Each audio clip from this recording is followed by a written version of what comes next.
Hey everyone, we're back from Gamescom. Time for a little breeze, take a little chill pill. Just kidding, we got 2.6 and time to fix some bugs. Bugsmashers! Hey everyone, we are in a fun little test level for FPS, and there's a bug that the good folks in the UK managed to fix, where sometimes when you go about shooting and killing each other and you die, if I could talk kill, woo, my death spin, I've been practicing that all day. But when you die, sometimes, aha, just like that, all your weapon sights and attachments just go gone. It's like, what? And the craziest part is, if you go on third person and then back, they magically show up. So obviously this is a crazy bug, because it's like, hey, that should not be happening. Oh boy, this one took a little while because each of those little bits are on a item port, and item ports are basically things that allow designers to say, hey, this should snap here. Maybe allow some user configurations and dictate, all right, this thing could be a little scope that could attach, what size scope, a bunch of little interesting customizations. But since there are item ports, it leads to a whole big slew of what's the problem. Is it an item port issue? Is it an attachment issue? Item ports use attachments, and they use to follow the bone. So we have a little bone there that the little attachment will follow. So I was like, oh no, what's happening? But then it gets weirder, because it's like, how come when I go first person, third person, it works again? And as I kill myself, sometimes you get it, sometimes you don't. I think I have it where I get it 100% of the time, but when you first spawn into the server, you may not get it. It's such a weird, fun little bug, and it took the good old folks in the UK to find what's happening. So we have our item, and when we attach our item, sometimes we have to detach it, do some configuration, and then reattach it to the player, because, oh, good old networking and good old shenanigans. The gun can come before the player, armor, and so we have to disconnect, connect, disconnect, connect until everything's all nicely set up. And in between that, there's this thing that's supposed to set the view mode for items. So if you have a third person, you show the third person geometry. If you're in first person, you show the first person geometry. Obviously, you don't want to show the first person geometry when you're in third, because it's high polys and it's extra details you don't really need to see.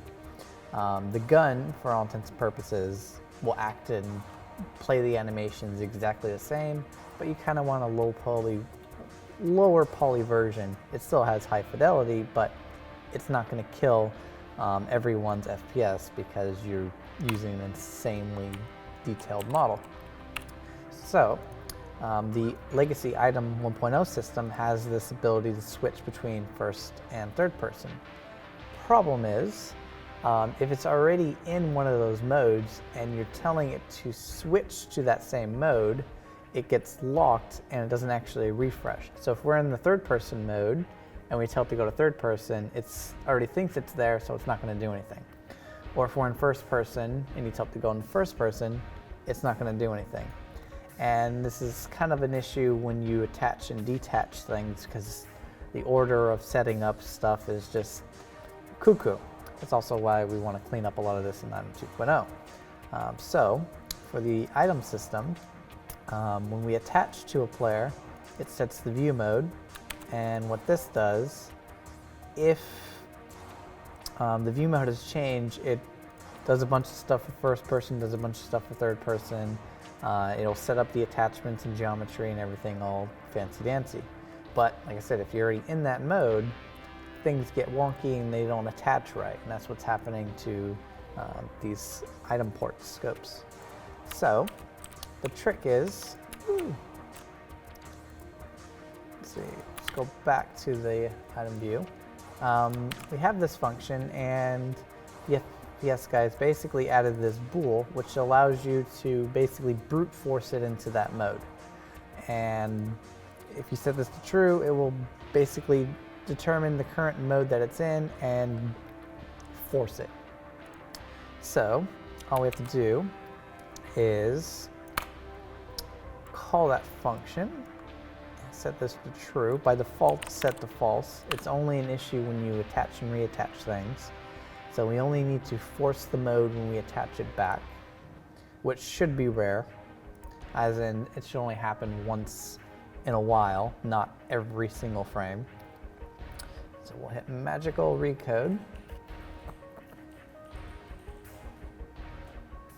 All right, so recode is finished. We are back in the level. So let's kill ourselves again. Oh, recode's not done yet. There it goes, recode's done. Haha. So we kill ourselves, respawn, and wham, we have our attachments. Let's try it a few times, because that's always fun. Oh, I love that ragdoll. Spins around, dies, turns into a ragdoll, and all the funny parts. Let's go down the stairs and kill ourselves. Yeah. U-snapping, best part. So as you can see, I have all my attachments. When I die, everything's good. Now people go FPS and do some iron sighting. Hope you guys enjoyed. 2-6.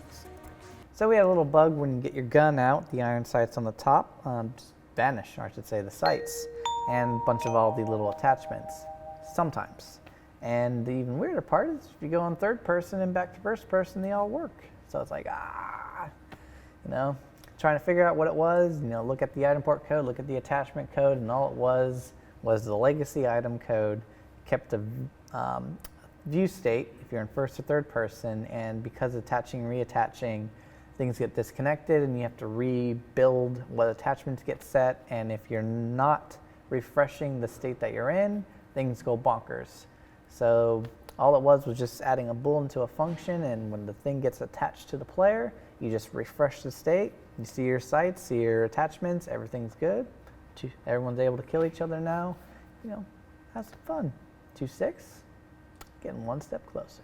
All right, see you guys next time. Hope you guys enjoyed. Thank you for watching. So if you want to keep up with the latest and greatest in the Star Citizen and Squadron 42's development, please follow us on our social media channels. See you soon.